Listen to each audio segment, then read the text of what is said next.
Human beings absolutely follow through on who they believe they are. If you said to me, well, I'm really gonna work hard to stop smoking, but I've been a smoker my whole life and I am a smoker, I know your days are numbered. You're gonna be back smoking cigarettes again, because we all act consistent with who we believe we are.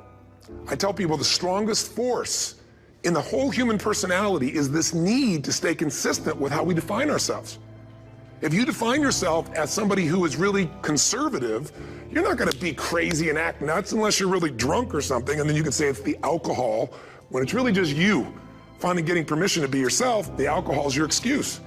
If you're a really crazy person, you act crazy, outrageous, playful. You don't act conservative because that's not who you are. Very often people say, well, I can't do that. I'm not that kind of person. And I always say to people, really, when did you define yourself? I mean, really, how many years ago did you come up with what you could and couldn't do in your life? How many years ago? Most people, if they really look at how they're living their life today, it's based on a set of standards, a set of beliefs that they made choices about 10, 20, 30 or more years ago. I mean, very often we made decisions in our youth or very young about what to believe, about what we were capable of, about who we are as a person, and that becomes the glass ceiling, if you will, that controls us. There's a corny metaphor, but it's true. I remember one time I was with my family at the circus, and there was a person there, and they had this big, giant elephant, and you look at this elephant, and they take this little rope, put it around the elephant's neck, and they drive this stake into the ground. And I mean, you look at this and you know that elephant could rip down the entire tent with almost no effort, and yet the elephant doesn't struggle, doesn't try. Why? Because the elephant's conditioned.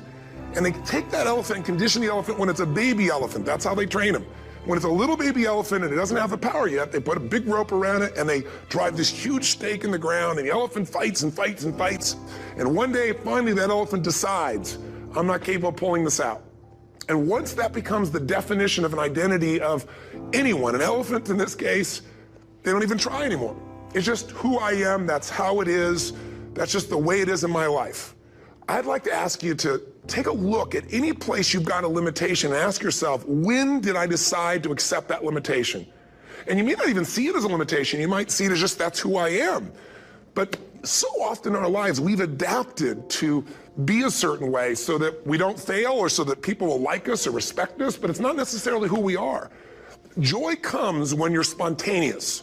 It's really hard to be truly happy when you're not being yourself. And most of us have no clue who we are. And so a big part of my work, if you've ever been to an event, you know, is to get people to do things spontaneously without thinking, because that's when the real you shows up. That's when the energy comes alive. And when you do that, when you start to connect to your true nature, suddenly there's energy available for you to set a higher standard for what you want in your life. That's what this is really all about. And when I talk about standards, when I talk about, shoulds versus musts, think about your own life. I know there have been areas in your life where some point in time you just shifted and you raised the standard and your life changed.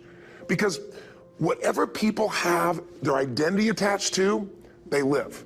We live who we believe we are. That's just how it works. It's just kind of like, I'll give you an example. Look at your physical body. Your physical body today is an absolute reflection of only one thing, not your goals, not your desires, but your standards. The identity you have for yourself. If your standard is you're an athlete, then there's a certain amount of strength, a muscle tone, and energy that's available in your body on a regular basis because that's who you are. And so you do whatever's necessary to maintain that identity. Again, the strongest force in the human personality is this need to stay consistent with how we define ourselves. Because if you don't know who you are, you wouldn't know how to act. Once you lock in on that identity, your brain finds a way to keep you there. If you say, man, I'm overweight, I've always been overweight, I'm big boned, and that's the story you got, then you're gonna always find a way to get back there. That's your settling point. That's your identity. That's where things lock in. If you see somebody who's in really great shape, you ask them, do you work out? You know the answer. Yes, how often? And they'll tell you 3 times, 4 times, 5 times a week, whatever. In a seminar, I'll ask people, who here works out at least 5 days a week? And I'm stand up. And you look around that room, and you know that they work out 5 times a week because you can see their body. You don't just get a result without some kind of action, without some form of ritual. Ritual meaning actions you do consistently. Now, do you think those people that are out there working out 5 days a week, do they have more time than you do? Or I have, or anybody else? Of course not. Is their life less busy? Of course not. It's just a must for them. They must work out that way, and they've made that turn and their life's changed. So I'm not saying you have to work out 5 days a week. I'm just saying whatever you really want, wants don't get met consistently. Standards do. Whatever you identify, this is who I am. And so it's not so much about changing your identity as there's expanding it. You know, deciding that, you know, instead of your goal is to lose 10 pounds, which is not compelling, what if your vision was to get back to my fighting weight? You know, this year, this month, this next 90 days, I'm gonna transform my body. I'm gonna take on a new challenge. I'm gonna find some technique or strategy, there's a million of them, that can reframe myself where I want to feel younger, stronger, more vibrant than ever before. Here's my reasons, because I want the energy to really make my life work. Because it's tough out there and I want to be stronger than I've ever been before. I want to go in front of the mirror and if I'm naked, not, you know, want to laugh. I want to look there and take a good look and go, yeah, I'm proud of whatever I see there. Whatever it takes, something's gonna make you laugh, smile, something that's gonna tease yourself, but something's gonna move you to another level. If you identify yourself in a new way and you own that every day, and that becomes the standard of how you live, you'll find the way to make that standard real. Money's the same way. Think about it, it doesn't matter what's happening, quote unquote, in the marketplace. People that make money find a way to make money no matter what, don't they? I mean, most people's standard is to pay their bills. So that's what most people find a way to do, even when economic times get tough. Most people, if that's their absolute standard, they find a way. Some people's standard is pay their bills most of the time. And so most of the time they do. Some people's standard is not just to pay their bills, but to take care of their family and maybe even some of their friends. And they find a way. In fact, you know, some people may be in a family where they don't have enough money. They barely have money to pay their bills. They work their guts out. And then somebody, their mother, their father, somebody else, their sister gets ill, and there's not enough money to take care of it. Nobody else has money in the family. They don't either, but they find a way to get that money to take care of their mother or father, don't they? And pay their bills. They never could do it before. Why? The situation made them raise their own standard. And not everybody does that. Somebody else in the family might have money and still not take care of their mother. It all comes down to the inner game, my friends. Changing your life is a change in the inner game. The outside world you can't control, but you have absolute control over this one if you learn the dynamics of what shapes you. And identity is one of those simple, clear, fundamental basics that if you start to shift it, everything else will shift in your life as well. Some people, by the way, have to have more than enough money to do what they want, when they want, where they want, with whomever they want, contribute the way they want. And if that's their must, they find a way. I know that sounds overly simplistic, but it's true. You know, somebody once said you can take all the money in the world out of the hands of everybody, out of all the wealthy people in the world who are really successful, give it to other people. It wouldn't take too long, those people would have it back in their hands. It's not because they're manipulative, it's because they have a standard. Some are manipulative, don't get me wrong, but they got a standard of what they're gonna find a way to make happen. I'm just simply saying to you, take those 3 magic words and live them. Raise your standard. And if you really wanna do it, then I'll tell you the most important secret. Have you ever done this? Have you ever told yourself you're raising your standard? Okay, I'm gonna go make this happen. I'm gonna go make this much money. I'm gonna transform my kids. I'm gonna create the ultimate relationship in my life. I'm gonna transform my body, whatever it is. And then you don't have strong enough reasons and you don't use it. You don't follow through. It's because you didn't back up your standards with what makes those standards real, and that's rituals. Rituals are where the power is. Whenever we do our Robbins results coaching, and we say Robbins equals results, the way we get results with people, it's the same way if you listen to my Ultimate Edge program, or back in the old days, Personal Power, or if you went to one of my seminars. You know what I do is I take these huge challenges you got and we break them down into little bite-sized steps.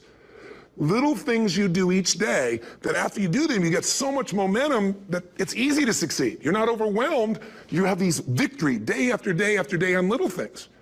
If you went through Ultimate Edge, I'm sure you learned about the hour of power, or the 15 minutes to be able to be fulfilled, or 30 minutes to thrive, where you literally just condition your body and emotion with a couple little rituals. So it doesn't matter what's going on in your world, you feel that strength, and it's not fake, it's not some pump up, it's coming from inside you, and it works. Rituals define us. See, all the results in your life are coming from your rituals. They start with a standard and then have rituals that follow it up. Like, for example, if you are where you want to be physically, you have very different rituals than if you're not where you want to be physically. If you're overweight, you and I both know you got a different ritual than if you're physically fit.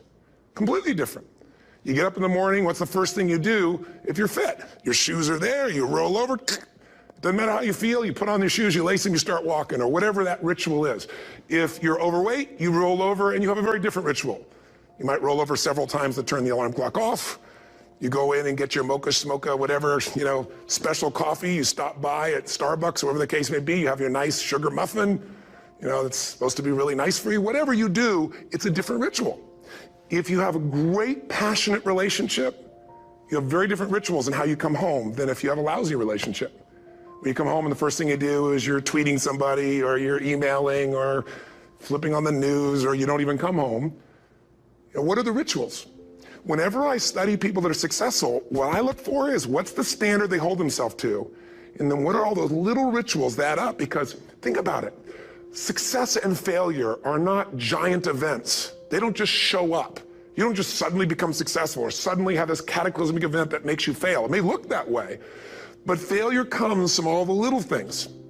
It's failure to make the call. It's failure to check the books. It's failure to say, I'm sorry. It's failure to push yourself to do things physically that you don't want to do. And all those little failures day after day come together until one day some cataclysmic event happens and you blame that. That event happened because you missed all the little stuff. Do you agree with me? And success, by the way, is not some overnight event. It's all these little things. Success is having a vision. Success is making it compelling. Success is really seeing it and feeling it every day with strong enough reasons. Success is feeling the sense that I'm here to grow and I'm here to give something to the world more than just myself. Success is caring about other people. Success is calling and saying, I love you in the middle of the day for no damn reason. Or sending a note. That'll change your relationship. Have a ritual of something funny, playful, or a surprise you do. How many relationships are dead today because they have no surprise rituals anymore? You need to have some rituals, some cool things you do that nobody else does that gives you a better life than anybody else has. All the little stuff. That's where success comes from. In business, it comes from delivering more than anybody could imagine. All those little things add up. People go, wow, that's who I want to do business with. It's true in any area of your life. So if you look at somebody who's really successful and you think, wow, I mean, they're so amazing, they're such a genius, you got to dig underneath and you got to remember something. People are rewarded in public for what they've practiced for years in private. Myself and my business people say, how do you get up and speak and you have no notes and you go for 3 days and nights and the room is like, everybody's wired and it's incredible. It's like a rock concert. How do you do that? How do you have that confidence? Well, it's not confidence, it's experience now. But I did so much behind the scenes and I still do to make things right. I mean, how many people would know that since the time I was 17 years old, before I walk out on stage, still do to this day, wouldn't need to do it, but I still do it, I never walk out there without being in an absolute peak state of mind.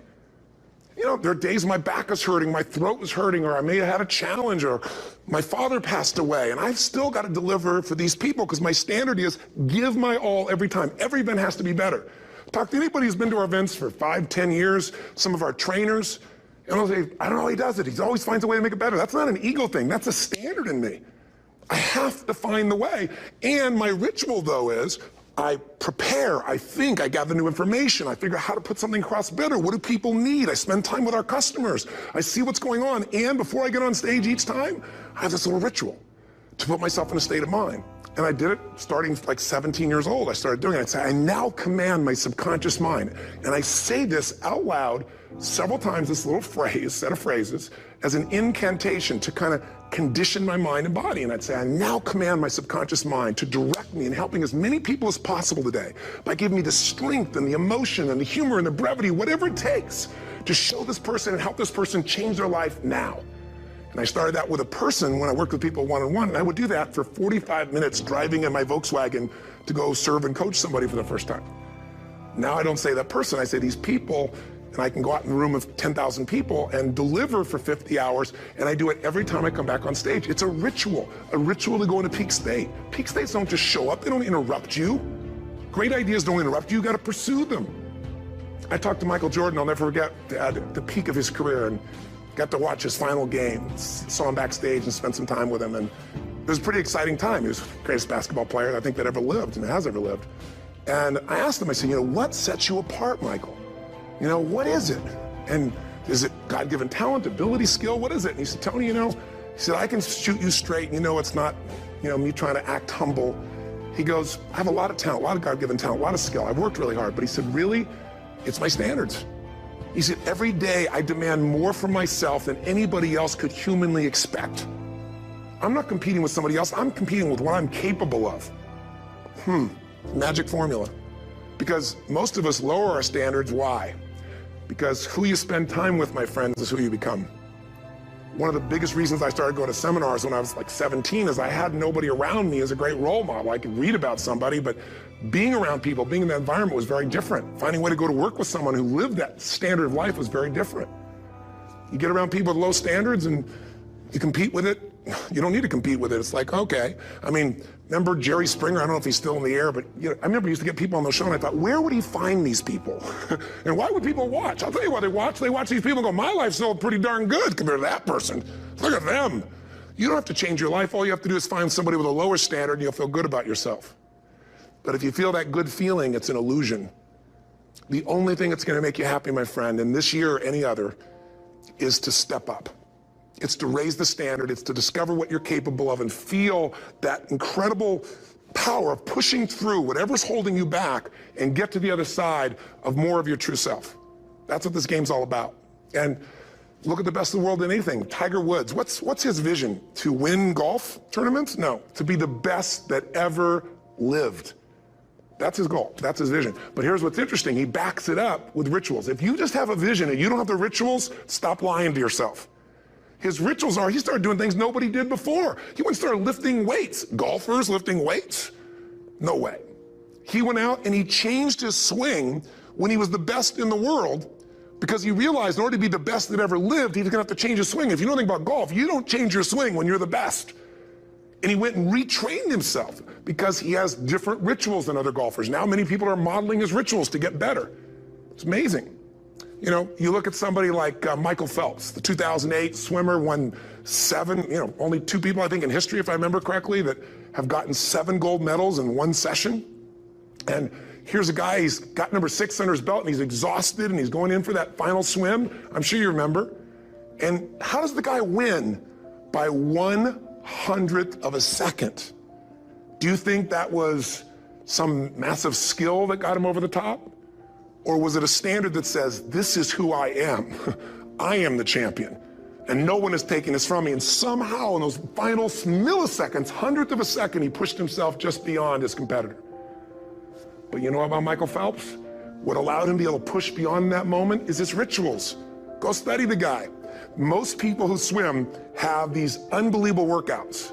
He does 2 and 3 of those workout sessions a day. All the other swimmers in the beginning thought he was insane. You're gonna overtrain, you can't do that, it's not physically possible. But he had a standard and the rituals to back it up. So here's my final message to you, because I've gotten carried away. I thought I was gonna send you like a 5-minute message, but as you can see, there's no script here. It's just me going a little crazy with you, but I wanna really see you get what you want this year. Don't let this year be like last. And if last year was great, still don't let it be that way. Raise the standard.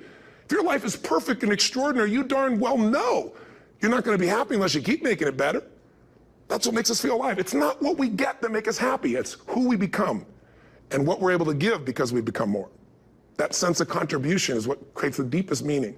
So here's my assignment for you if you want one. If you want to go from conversation to some action, here's a simple thing to do. What's an area of your life right now that you really want to improve? What's an area that's important to improve? If your body's great, how about your career? If career's great, how about your relationships? Intimate one especially, or your kids. Or your relationship with your creator, your spiritual side of your life? Or is it your finances? Figure an area that really matters. Decide on that area. Number 1, write down what your life is like in that area right now as specifically as possible. So you might say, well, I'm 13.5 pounds overweight, whatever the weight is, whatever the situation is, or my body fat's like this, or I wake up exhausted in the morning, and you write the truth of where you are right now. So you're real clear. Or I'm not in a relationship. I say I want a relationship, but I'm not in one, and I don't seem to find them. All the good ones seem to be gone is my belief. And I really do want one, but I don't have it. Whatever your definition. Or I'm in a relationship, and God, I wish I wasn't in a relationship. I'm planning my escape. Wherever you are. Or I have a wonderful relationship. We love each other, but there just isn't enough passion. Just write the truth of where you are. The area you want to change, but write how it is. And then the second step is, this is where you got to be really honest with yourself. What are the rituals that have put me there? Because whatever results you're getting, even if you don't like the results, there's some rituals that are keeping you in that place. There's some rituals of what you eat or don't eat, how you move or don't move, how you sleep or don't sleep. There's some rituals in the lack of variety or spice or energy or focus in an area. There's something you're doing, and it's usually not one thing, it's a bunch of little things that you kind of do consistently whenever you think about getting in a relationship, whenever you think about working out, whenever you think about money. You get yourself in a state of overwhelm. You start thinking about all the things you can't control. Just write down all the rituals you have, and then here's the third step. What do you want? What's your vision? And be really specific. I want to be my fighting weight. I want to be the strongest I've ever felt. I'm going to turn my, whatever it is, be specific. And then, last step number 4, what are the rituals that'll get you there? What would you need to do differently each morning if you're going to be that kind of energy, that kind of strength? How often would you work out? What days would you work out? What time? A ritual is something you do consistently, usually at a specific time, so it becomes automatic. Let me tell you something. Willpower doesn't last, but rituals can last a lifetime. I bet you have some rituals in your life right now you've been doing for years, even though some of them don't serve you. I'm just saying, wake yourself up. If you want a new year and a new life, you don't need to start on January 1st. Start today. Start with this little video. And just begin to see what happens and see how easy it is to just do a few little rituals. Don't do them all, just do 2 or 3 new things. And you know what happens? You'll get momentum. Because once you discipline yourself in one area of your life, you feel yourself doing it in other areas as well. I always say something that my original teacher taught me. I always remind people, there's always 2 pains in life. There's the pain of discipline, or there's the pain of regret. And discipline weighs ounces, as my friend Jim Rohn taught me. Regret weighs tons. You don't want to have regret. So right now, what do you want to change? What's it really like? What are the rituals that got you there? That'll take a little homework. If you're not sure, ask the people around you. They'll tell you what your rituals are. What do I really want in depth? What are the rituals that'll get me there? And then get yourself to start a few of those actions and lock them in place. So I can help you in any way. We're here as a company to support you. Come have an event with us. Come to Unleash the Power Within or Mastery University, or get a coach. You can get a free coaching session if you call our company and click on something on this. Will probably have something on it, or get a product, or don't do anything with us, but do something with somebody, starting with you. If you make the changes in yourself, you're going to be proud this year, and no amount of money or accolades from other people can mirror the feeling of being proud of knowing you've taken back control of your life, or you've taken a great life to another level. Because once you do that, you have something you can give other people, whether it be your kids or your friends or your family, and ultimately that's